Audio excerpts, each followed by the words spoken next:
Nigerian President Muhammadu Buhari and Somalia's Hassan Sheikh Mohammed are joining President Uhuru Kenyatta in Eldoret to attend a Requiem service in honor of Kenyan soldiers killed at el-adde in Somalia. The interdenominational prayers are underway at barracks just outside Eldoret, where most of the soldiers from the 9th Kenya Rifles battalion who perished in the al-shabaab attack on January 15th were based. Let us now join our Masi Kandia, who is in barracks in Eldoret.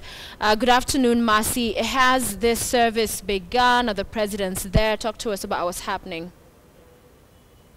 Yes, indeed, Sophia. We are currently at the 9KR military base here in Eldoret. And as we speak, the service has not yet started. The choir has just begun singing, just to keep the mood on set. As we speak, the recruits of the military base are already here seated, in solidarity. Friends and family of the fallen soldiers in el-adde, Somalia are here, trying to stand together with the families. What we are seeing is a face of partly sadness and partly a lot of, standing together. It's coming together and, standing together as togetherness in terms of those who've lost loved ones and relatives at the Somali el-adde camp. Joining us today is one of the directors of a school here in Uasin Gishu County. She's called Miss Celestine. She's Consolata, rather, who is a director in one of the schools here. A school that you tell me has lost 10 parents in that particular incident in Somalia who are still missing. They are still missing. If you could start us with your names, the school that you're in, and tell us about this, about the 10 parents that are still missing from that particular event. Okay, my names are Consolata Wanjiko from Shama Academy Soi, just a neighboring school around here. Okay, wacha niseme ya kwamba wazazi nimewapoteza na ni wazazi ambao hatujui hatima yao hadi wakati huu.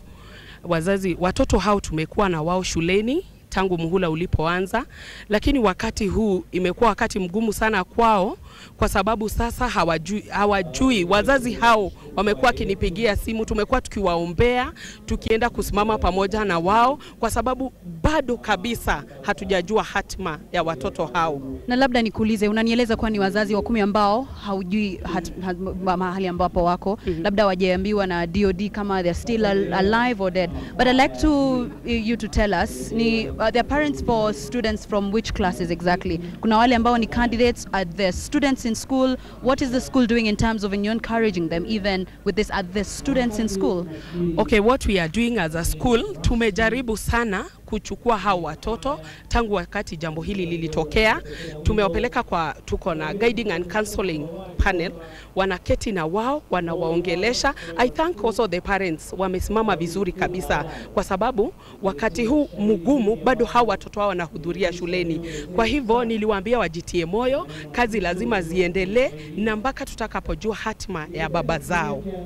Umenieleza kuwa that there are 10 parents. I don't know the number of students then, or in terms of the parents who are still missing in Somalia. And if you could also tell us as a school, it means that probably if some of the parents that were then the breadwinners and paying school fees for the students, probably as a school, are there plans probably in place, or is that particular plan put in place to ensure that, payment of school fees and all that, just moving forward in terms of the school?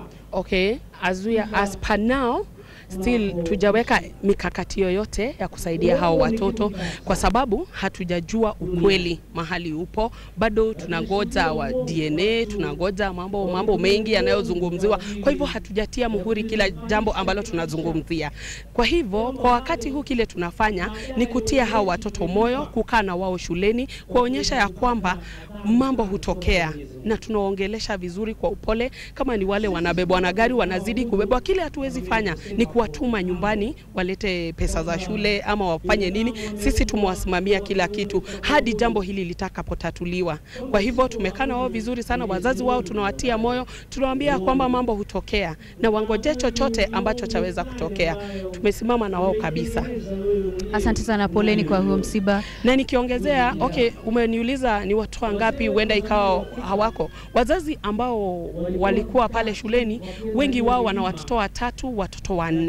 Kwa hivyo ni watoto kama 22 ambao wazazi wao hawajulikani hatima yao. Kwa hivyo kwa sasa tuko chini sana, tunawaombea Mungu akapate kuwasaidia. Na labda sijui mmekuja wangapi from the school to stand in solidarity? I've seen some, probably you're talking to me earlier, the few officials from the school.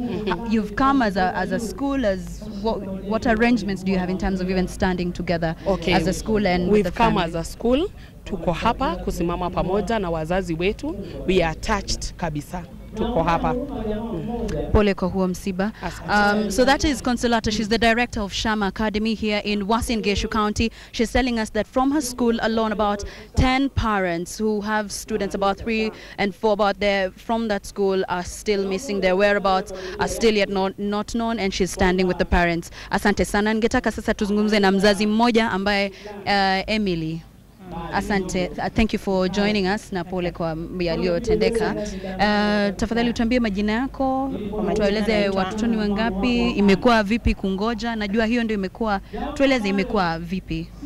Kwa majina naitwa Emi Anunda. Kuna watoto 3 vijana wote. Imekuwa ni vigumu sana tangu ili changu litendeke, hatujajua mahali penye baba yao wako. Sasa ni watoto tu kuuliza baba ako wapi. Sasa huyu mdogo anashinda tu akilia. Sasa hizi nawapea tu picha atembee nayo. Alafu pole kwa hiyo, I want you to also tell me so how has it been? Did you go to Nairobi for the DNA sampling? Tulienda juzi, mimi na brother-in-law wangu, tukaenda akatolewa DNA. Sasa jana tumerudi, tumeambiwa tuongojee matokeo ya DNA, itakapotoka tutapikiwa simu.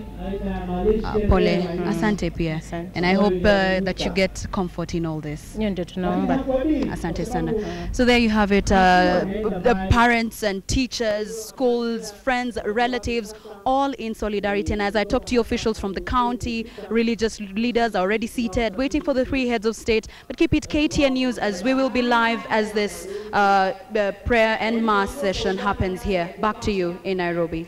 All right, thank you very much, Maskandia, for us live from Eldoret. And as she said immediately that